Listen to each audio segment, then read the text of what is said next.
Good morning class. आज हम करेंगे अपना साइंस का चैप्टर नंबर 15 जिसका नाम है द मून। मून आपको पता है क्या है? चांद। ठीक है। कहते you see the moon in the night sky. कहते आप मून को देख सकते हैं। कब देखते हैं? सॉरी, रात को स्काई में, आसमान में। The moon is a heavenly object that goes around our earth once every 27.3 days. अब कहते हैं मून जो ये हेवनली ऑब्जेक्ट है। हेवनली क्या होता है? जो आसमान में पाई जाती है चीजें, ठीक है, अंतरिक्ष में, उनको हेवनली ऑब्जेक्ट बोलते हैं। और कहते हैं ये क्या करता है? हमारी अर्थ के इर्द गिर्द, ठीक है, 27.3 डेज क्या करता है? राउंड लगाता रहता है। हर 27.3 डेज में क्या करता है? एक बार राउंड जो है वो लगा लेता है हमारे अर्थ का। And heavenly object that revolve around a planet is called satellite. और वो हेवनली ऑब्जेक्ट मतलब अंतरिक्ष में पाई जाने वाली वो वाली चीजें जो प्लैनेट के इर्द गिर्द क्या करती हैं? ग्रह के इर्द गिर्द घूमती हैं।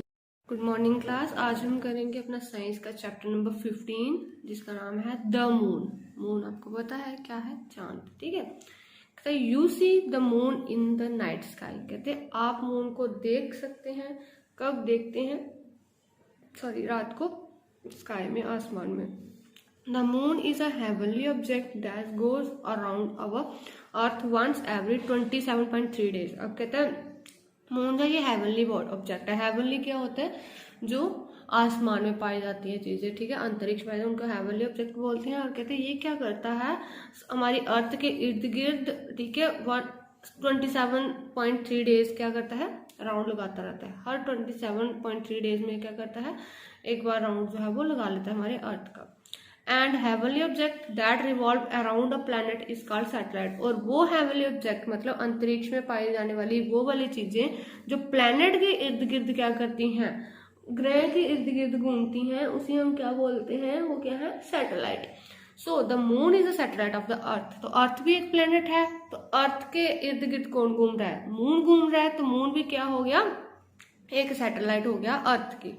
In fact the moon is the only natural satellite of the अर्थ। कहता अगर फैक्ट की बात करें तो मून जो है ये क्या है? एक इकलौती नेचुरल सैटेलाइट है किसकी? हमारी अर्थ की। The age of the moon is about 4500 million years. अब कहता जो मून की एज है वो कितनी है? 4500 मिलियन ईयर्स। ठीक है।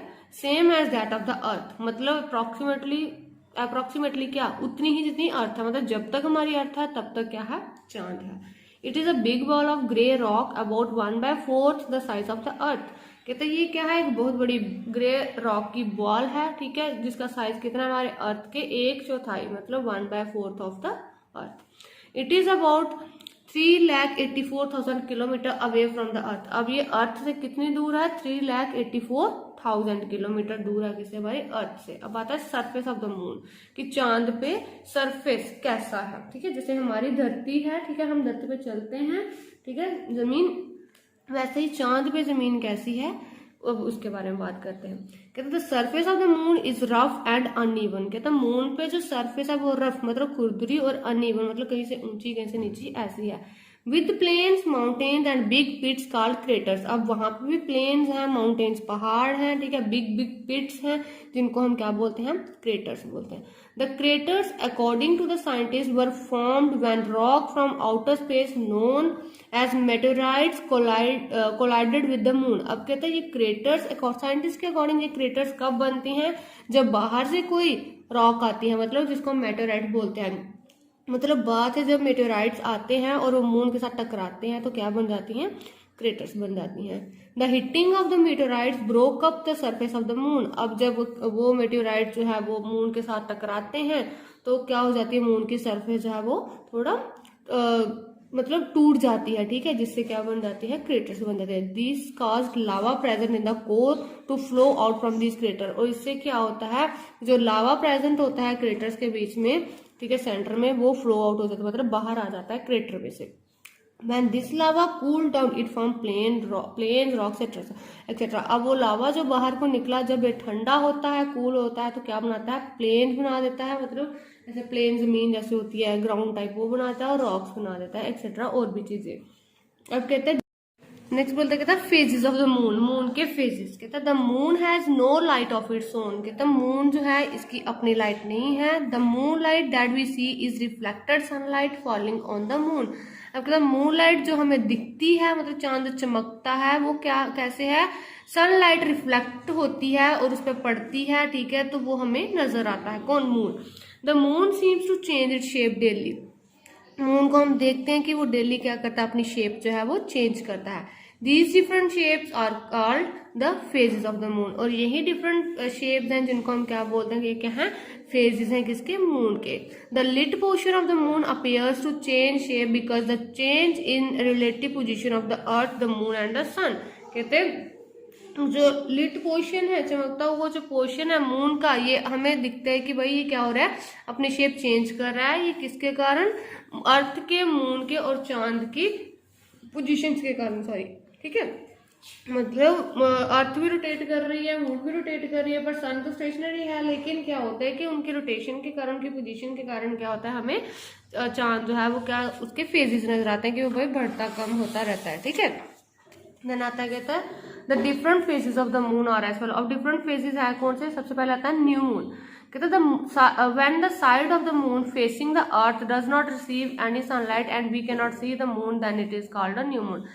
कहते हैं जब क्या होता है, अर्थ जो, अर्थ की मतलब moon facing the earth does not receive a light. कहते हैं जब मून जो है वो अर्थ को फेस करता है और उस पर कोई भी लाइट नहीं पड़ती, तो हमें चांद नहीं दिखाई देता, तो उसे हम बोलते हैं भाई वो क्या है, न्यू मून। जैसे पिक्चर में दिखाया गया है, बिल्कुल डॉट शेप दिख रहा है, ठीक है।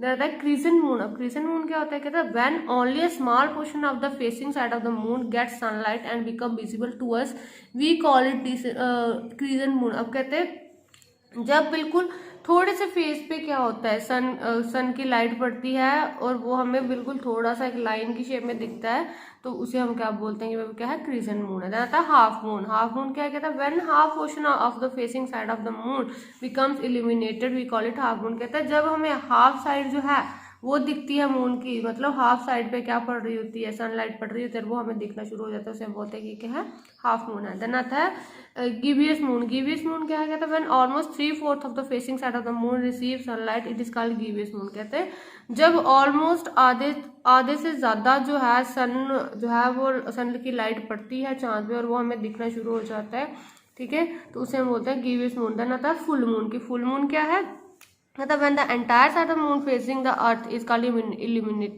illuminating we call it full moon। अब कहते हैं जब एंटायर पूरा का पूरा चांद पे क्या पड़ती है, सनलाइट पड़ती है और वो दिखना शुरू हो जाता है हमें अर्थ से, तो वो हम उसे बोलते हैं क्या है भाई, फुल मून है।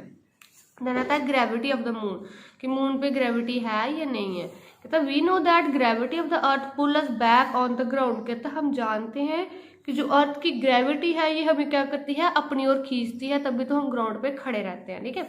The force of gravity can also be felt on the moon. कहता है फोर्स ऑफ ग्रेविटी हम मून पे भी क्या कर सकते हैं, फील कर सकते हैं। But the gravity of moon is 1/6 times less than the earth. लेकिन अर्थ के मुकाबले क्या है, वहां पे ग्रेविटी बहुत कम है, जैसे कि 1/6 टाइम्स, ठीक है।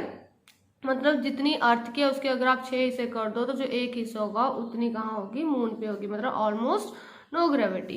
We can also say that the gravity of the earth is 6 times more than the moon. अब हम ये भी बोल सकते हैं कि भाई ग्रेविटी अर्थ की मून के मुकाबले क्या है, 6 गुना ज्यादा है। If your weight is 30 kg on the अर्थ, अगर आपका वेट 30 kg है अर्थ पे, what would be your weight on the moon. कहता है आपका मून पे वेट कितना होगा, your weight will be only 5 kg on the moon. मतलब ये कि आपका वेट कितना होगा, 5 किलो, ठीक है, क्योंकि आपको पता है कि ग्रेविटी अर्थ पे ज्यादा है, तो अगर अर्थ पे 30 किलो है तो मून पे जाके क्या हो जाएगा, 6 कम हो जाएगा, मतलब 5 किलो रह गया, ठीक है। The moon and the tides. अब मून और टाइड्स की बात करेंगे। कहता है tides are the cyclic rising and falling of the ocean water on the earth due to moon's pull. अब कहता है टाइड्स क्या है, साइक्लिक राइजिंग और falling of the ocean water. मतलब ओशियन वाटर क्या करता है, कभी उठता है कभी बैठता है, ठीक है। तो क्या होता है कि अर्थ पे जो ओशियन वाटर जो है कभी राइज करता है कभी फॉल करता है, मून के पुल के कारण उसे हम बोलते हैं कि वो क्या है भाई, टाइड्स है। Gravitational pull of the sun and the moon together exert a pull on the earth water bodies and cause tides in the sea. अब कहता है ग्रेविटेशनल पुल जो होती है सन की और मून की, जब दोनों एक्सर्ट करते हैं अर्थ की वाटर बॉडीज पे प्रेशर, तो क्या निकलती हैं, टाइड्स निकलती हैं समुद्र से, जिसको हम लहरें भी बोलते हैं। Since the moon is much closer to the earth, कहते हैं क्योंकि मून जो है वो बहुत क्लोज है अर्थ के, देन द सन से मून जो है वो पास है अर्थ के। The moon pull on the water is much more than that of the sun, इसीलिए क्या है, मून की पुल जो है, खिंचाव वाली फोर्स है, वो क्या है, ज्यादा है एज कम्पेयर टू सन के।